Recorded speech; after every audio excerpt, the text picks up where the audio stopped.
Hello there, Internet. Mogwai here, and I got a bit of a different video for you guys today. Big thanks to Marvel Snap for sponsoring today's upload, as today we're going to be talking about everything you need to know about the newly released game, Marvel Snap. Now, let's get real here for a moment. I know I gotta portray some level of professionalism here, especially in a sponsored video, but I gotta be real. Between you and I would have done this video anyways. I'll take the money. But yeah, if you know me, I have been absolutely hooked onto Marvel Snap for the past 3 weeks, and I have been just playing it like crazy. I've streamed it in the past weekend, and I plan to stream it more. And I want to do my very best with this video to explain why I've come to adore this game so much. We're going to be going over essentially the game rules first, then we'll be moving on to how to unlock cards, and last but not least, we'll be covering a little bit of gameplay with a deck that you'll be able to craft early on yourselves. There are going to be chapters in the description down below and all that goodness, so without further ado, let's get on with it. Marvel Snap is a collectible card game that was released about a week ago, October 18th to be precise, and it is a very special and unique card game at that. Special how? Well, in Marvel Snap, first of all, decks are comprised of 12 different cards. This may throw you off already. I know a lot of you who watch me are fellow card game enthusiasts. We've been around for a while and we've seen quite a bit, 30, 40, even up to 60 card decks in different card games, but 12 as a number feels a little bit low. With Marvel Snap, you have 12 card decks, but you're limited to 1 copy of each different card. The difference in depth and complexity when it comes to the actual list itself and how it functions does not really change all that much, but what does change is it becomes a significantly faster and somewhat easier process to deck build in this game than in others. And whether it be casuals or veterans alike, some people don't really enjoy deck building all that much. They just want to have a list ready and hop on to play games effective immediately. So once you have your 12 card deck ready and you're ready to queue up onto the ladder, you hit that play button and you find your opponent. What's gonna happen? As you start in the match, you will see at the bottom right corner of your screen that you have a total of 6 turns in a game. Matches in Marvel Snap, like deck building, can be really fast. In fact, it's not a can. They are. They are super fast games that will last, I don't know the exact number, but I would assume between 2 and 3 minutes, maybe even 4, like not really that long at all, right? Comparing to other card games that can average 15 to 20 minutes, your games in Marvel Snap are gonna be much quicker. We have the 6 turns, like I mentioned, right? And then you draw 3 out of your 12 cards in your opening hand. And then turn 1 until the very last turn, you'll be drawing 1 card every turn, which means that by the end of the game, you'll have drawn 9 out of your 12 cards. Every single turn, you start with 1 more mana. So first you have 1 mana on turn 1, turn 2 you have 2 mana, and it keeps going up and up until turn 6, in which you have 6. Cards in Marvel Snap have 2 different numbers that mean 2 different things. The top left number, covered in blue, represents the mana cost of the card, which means the amount of mana you need to spend to play said card. On the right, in gold, is another number that represents the strength of the card, which will be the number, the stat that will measure the amount of strength that the location in which you play the card in will have. Because that is what you want to do in a Marvel Snap game. You want to win 2 out of 3 locations by essentially adding up more strength numbers than your opponent. The main thing that I feel is the selling point for this game is the brilliant system known as the location system, or just locations. Let's talk about them. Out of all the different mechanics in the game, locations is what got me hooked on Marvel Snap. There are over 100 different locations in the game as of now, a number that's only going up. Every single game in Marvel Snap, you will queue into 3 different locations. Like I mentioned, this is where you play your cards to win the game, and they reveal themselves on turns 1, 2, and 3. And then from that point onwards, you gotta adapt to the different locations locations and try to play your best and try to feed off the positive, energy you can get from them, but also try to avoid the negatives as well. There are all sorts of different effects within these locations. Some of them buff your units, some of them disrupt them, some of them interact with your hand, some of them spawn different types of creatures, and I could go on and on. They do all sorts of different wacky stuff. But I would turn it into a podcast if I just started rambling about what the different locations do. But TLDR, there's a lot of them. They do very different things. And it not only matters which locations you get, it also matters where they end up being positioned and the other locations they end up mixing up with, because some of them synergize in good or bad ways. And it makes it so that every single game of Marvel Snap feels different. I played the same deck pretty much from rank recruit to rank infinity, the highest rank in the game as of now, and I never really got bored because every match felt unique because of the location system, and I was able to just keep optimizing my list and just adapting to the chaos in front of me. That is what the game is all about, and it was a glorious experience, and obviously still is.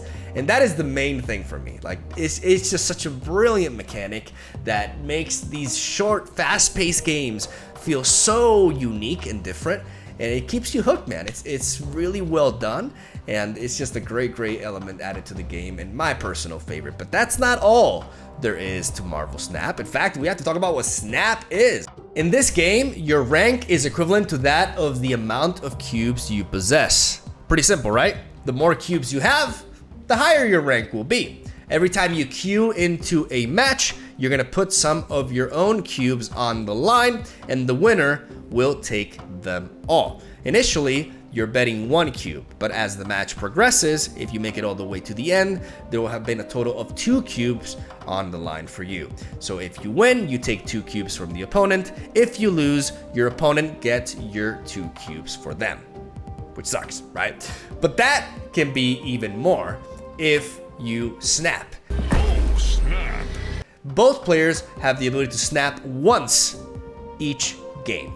So if you snap, then by the end of the game, the amount of cubes on the line will have doubled. It will have gone up from 2 to 4. If your opponent snaps as well, if both players snap, essentially, then that number goes all the way up to 8. Whoever wins will take 8 cubes from the loser. So this means that because of the snap system paired with the retreat system, which we're going to mention right now as well, which means that at any point in the match, you can retreat, and the amount of cubes being displayed at the top end of the screen will be the ones that you end up losing. Retreating is a very important mechanic and a very strong option for you to have, because if you see that you are in a game that you feel you're going to lose, and there's also been more cubes embedded, or you have strong odds of losing a good amount of cubes, you can get out of there and potentially be in a situation in which you lost maybe 1 or up to like 2 cubes instead of losing up to 8. So losing, there's different types of losing in Marvel Snaps. Losing takes skill, and that makes this game very different from other card games and is almost up there for me with the location system as well. I mean, ultimately it's how it all blends in, right? But this is also really cool because you can lose in dramatic fashion and just lose 8 cubes, a game that you thought you had won, but your opponent bested you, or you can get out of the game in which the location just completely screwed you over, you didn't draw what you needed, or your opponent just comboed like crazy. But the fact that you're able to acknowledge that the game is not winnable at that point is a strong skill to have, because it'll make it so that every time you lose a match, you'll lose very little, but when you win, you have the ability to take a lot. And that is what really makes the climb so fun, because even in losing, there are different ways of doing so. It also takes away from the frustration from RNG for me personally, because I can just get out of there and immediately queue into another game. And because the games are short, and because I have agency over how many cubes I'm willing to bet in or how I lose, I feel like I'm in much more control despite all the chaos thrown at me. And that is what really makes this game, in my opinion, brilliant. Right, so now that we've gone over the rules, let's talk about how to get cards in the game. pretty important subject. So let's jump right into it. We have 3 different types of currency in Marvel Snap, and that is, if you can see my mouse here, gold right here, credits, and boosters. Boosters are not displayed in the main page, but we'll go over them shortly. We're gonna start off with gold and what gold does. So if we go to the shop here, we'll see that we can actually spend money to buy gold. It's the one out of the 3 currencies is the one currency that you spend money on. And what gold does is it allows you to spend it on 3 different things, which we're gonna go over shortly. First of all, I wanna preface this by saying that you do not have to spend a single cent, centimo, dime, I don't know, depending on where you're from, you don't gotta spend money to unlock a full collection, right? And even if you do spend money, there is a time limit every day, or a quantity limit rather, to the amount of credits and such that you can buy with said gold. So even the whales, like me, will have to be patient as well, and we won't get like super far ahead from people who are just free to play. I think the system is really fair for free to play players, and it works really well in a game like Snap because in a weird way, because of the location system. I'm not gonna dive too deep into that because I don't want to make this video super long, but there's a lot.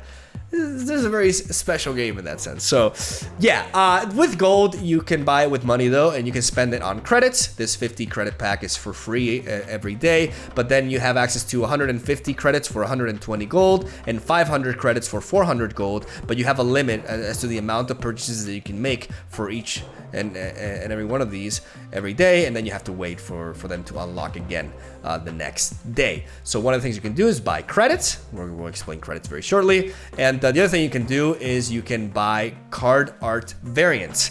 This has no impact whatsoever towards the gameplay, towards the cards and what they do. The cards always do the same thing that they do, but there's different variants of arts for each card, and I love optimizing and not optimizing, what's the word here? Like essentially making my collection unique, right? Like making my collection my own. I, for example, just bought this baby Nova because I think he looks adorable. So I spent money on it. You don't have to, but it's a very nice option. You don't only obtain card art variants through money, by the way. You can actually, you unlock them through the seasonal pass, through the collection system as well. Like you can get them for free too, but you can also spend money on them. So that's the second thing you can spend gold on. The third and final thing you can spend gold on is on refilling your missions. They cap at 6. You cannot have more than 6 daily missions going on at the same time.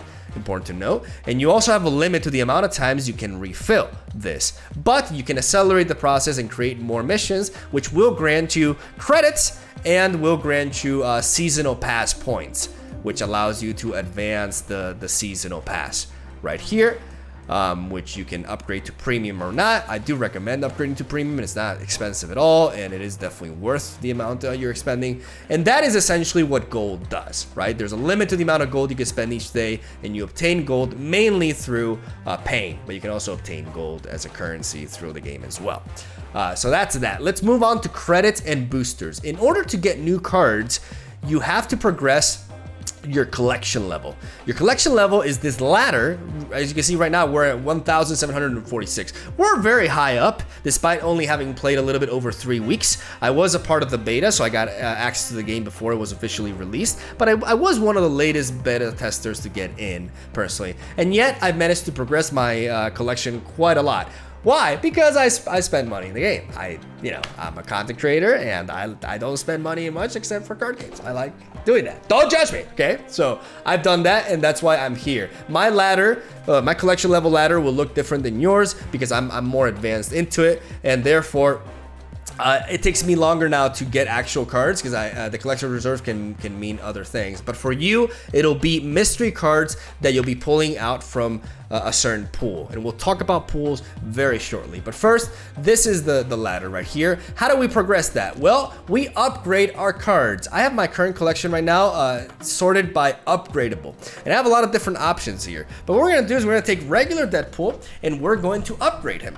And the reason why we're going to do so is because by upgrading Deadpool, we gain collection level points that will allow us to climb the ladder that I just showed you and unlock new cards. So we're gonna upgrade this card to Epic, aka Anime, or Animated, and gain 4 collection level, which will allow us to unlock the collector's cachet, which will be a mystery, like a new card for you. It'll be different, right? But it's essentially the same. So let's upgrade. Animated. There we go. Now we can see that if we move the card around, we see there's some slight animations here and there. It's also 3D. It looks very pretty. And we click on nice. And now our collection advances, and we got from 1,746 to 1,750, and we get to unlock the collector's reserve. And this time we get a new avatar. Like I said, the process is slower for me now because I'm very advanced. It will not be that case for you. It'll be much faster. So we have this, and now let's talk about the boosters. The boosters is this green currency you see right here that's associated to cards. Boosters and credits are what you use to upgrade cards, as you can see. The further you're upgrading the card, the more boosters and credits it will require from you. The difference is credits are obtained through either spending gold on them or currency playing the game, but boosters is the one that there really is no limit to, because the way you unlock boosters is by playing with the cards. The boosters are associated specifically to the card. Every card has a different amount of boosters, and you do get more boosters on that card by playing more games with said card. So that is important to note. And last but not least, let's talk about the pools, right? You'll see that mentioned a lot here and there. Oh, pool 1, pool 2, pool 3. What the hell does that mean?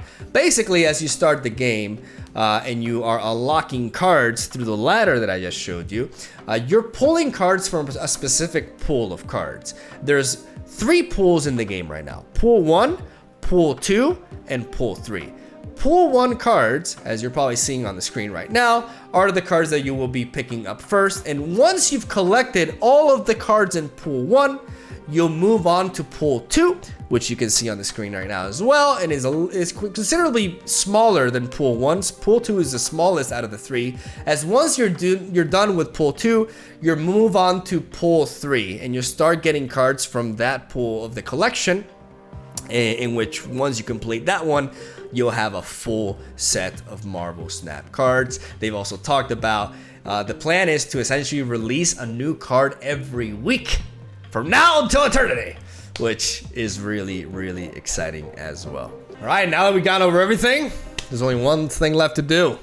Let's play some games. I'm gonna showcase a deck from the Pool 1 collection. So a deck that you guys can build really early on as you progress through your own collection. And that is Pool 1 Dino Girl, which is a deck combining Moongirl and Devil Dinosaur. So I'm gonna go over this deck real quickly and hop onto a match, but let's actually talk about what's going on here. So basically, we have a deck that is utilizing Devil Dinosaur as one of our main win conditions. And I believe this to be one of the best decks you could possibly craft with the Pool 1 card pool, right?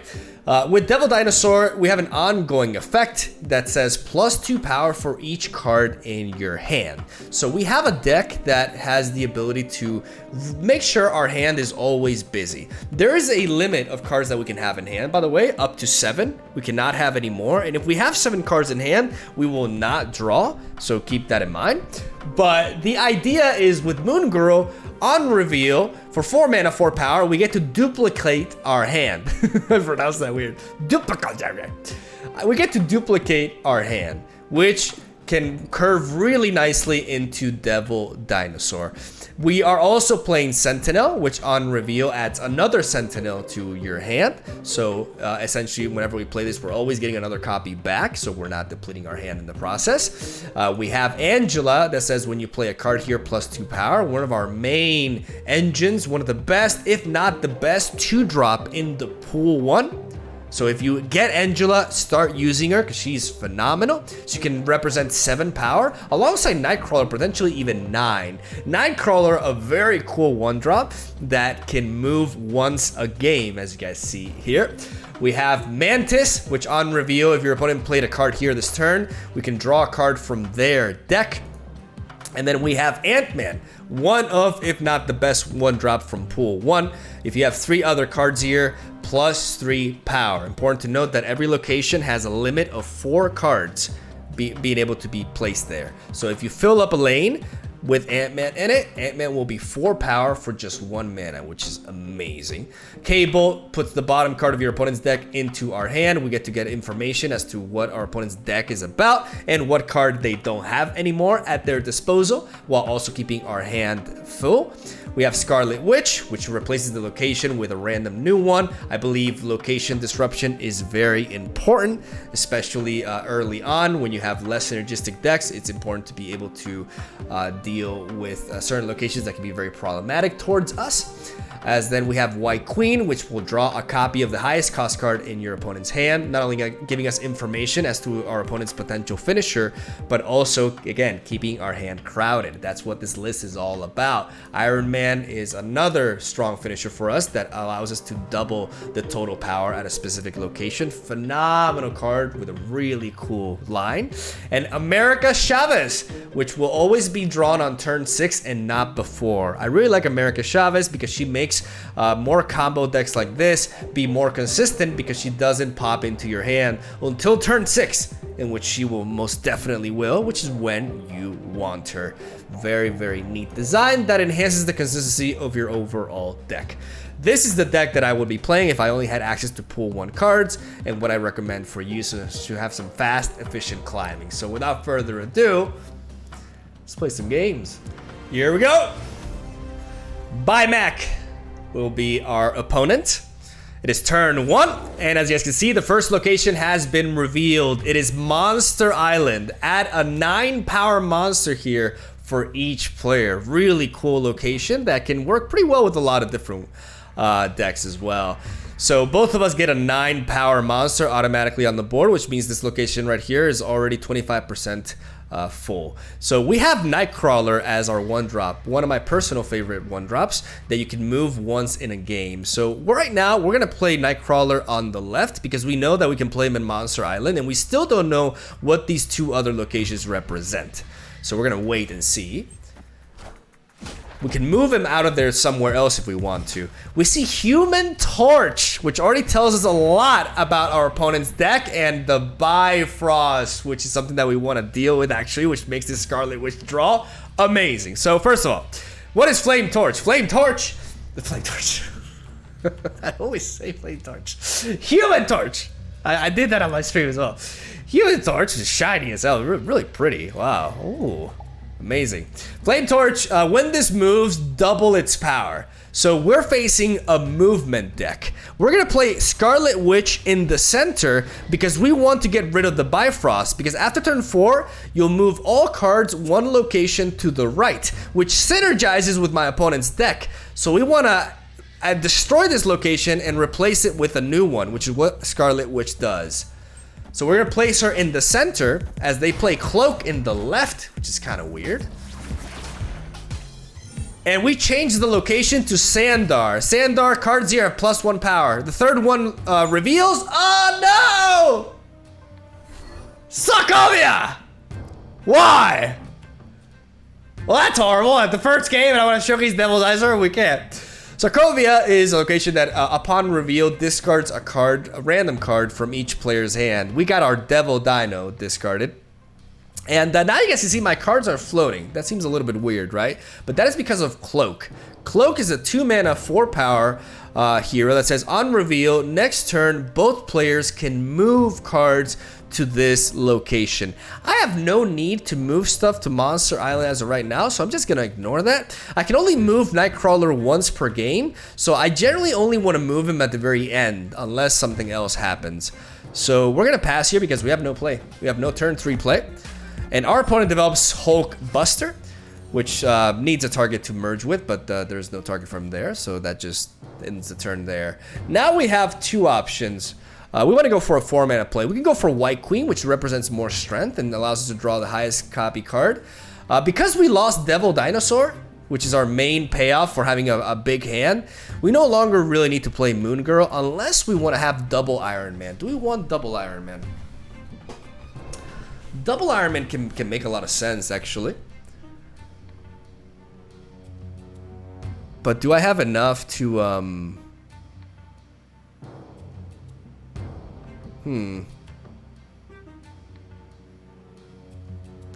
This is tricky. I think double Iron Man could be really good. So we're gonna play Moongirl. Moongirl. Well, Doctor Strange is gonna move the biggest unit, but Moongirl's gonna duplicate my hand. They play that in Rocket Raccoon on the right. Rocket Raccoon is a 1-drop. What Doctor Strange did here.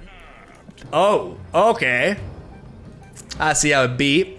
Move your highest power card to this location. So they moved the monster over to the center, right? So now their center location is very stacked. So what we're gonna do here... What are we gonna do here? Let me think for a moment. Honestly, I like Iron Man on the center immediately. Threatening this middle location because Iron Man my total power will be doubled at this location. Very good in Sandor because cards have 1 extra power here. I'm gonna keep Nightcrawler floating. We're not gonna move him until the very last turn. And we're not gonna snap back because I'm not super confident yet. But I am willing to go into the next round and increase the odds. Nakia, so they completely fill up that board. I am Iron Man. He is Iron Man. And now we draw America Chavez because we always draw her on turn 6.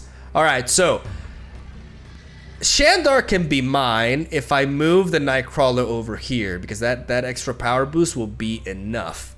But they could also have Heimdall. If they have Heimdall, they will be moving these two over here. So I want to be able to match that as well. I think I'm gonna ignore the right lane. I'm gonna focus on Monster Island and Sandar. So what we're gonna do is I think Mantis into Iron Man is the way to go. Because that means that my location, my power will go up to why is it 11 here? Oh, it was 11 because of Nightcrawler. Yeah. So we play this and we go up to 22 with double Iron Man that we copied with Moongirl. We play Iron Man here again and we duplicate this one and I'm gonna snap because I believe this is enough to take it. There's Heimdall, yeah. They're gonna move some of the units there.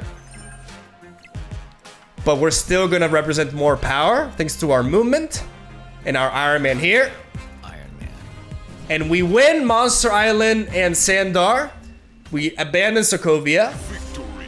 Which means victory. No Devil Dino. See, that was a game. This is a great example. And what I also love about Marvel Snap is that I get to look at the board for as long as I like before I move on after a match. Because a lot of times there's a lot of learning to be done from just observing a board state and how the match ended, right? So they played Heimdall, which moves all their other cards 1 location to the left, but the movement was not super. This is a really cool variant, by the way. Holy crap. But because there's a limit of 4 cards per location, they only move 2 cards from here, the bottom 2 over here. That's something that I had in mind, right? Because I have experience and I know how these strategies work. So this is a great example, though, of adapting to chaos because Sokovia ruined our initial plans. Sokovia discarded our main win condition in the Devil Dinosaur. So because of that, I decided to take the approach with Iron Man instead. We still played Moongirl, who is weaker than White Queen, just so we can get a second copy of Iron Man, and we focused on taking the first 2 lanes, making use of the monster that we gain from Monster Island to make our Iron Man more powerful, right? We adapted our game plan to the locations that were presented in front of us, and that's the most important thing when playing this game. And that's something that you gotta have clear. So I don't want this video to be extremely long. I think we covered already enough. I would have more games, but I can leave that for another video. So we're gonna leave it here because otherwise it's just gonna be too much. But yeah, as we collect the rewards, we gain our 8 cubes and we gain 6 boosters, 1 per turn played, by the way. And they go to Moongirl. 2 more, and we'll be able to upgrade her. And yeah, that's essentially it. And we also got a season pass. We advanced for that. We get 10 Colossus boosters, not bad. And then we're gonna adjust this here. And that's it. Leave a like if you enjoyed the video. Let me know what you think about Marvel Snaps. Try it out. Link in the description down below. It will really help me out if you download the game through that link. Also, any other information will be in the description down below too. And hopefully the chapters have been helpful as well. Love ya. Have a solid day. Try out Marvel Snap. I highly recommend it. Hopefully you're excited for some future Marvel Snap content because it's happening. And for the streams as well. Have a solid day. Hope you enjoyed the video. I'll see you tomorrow.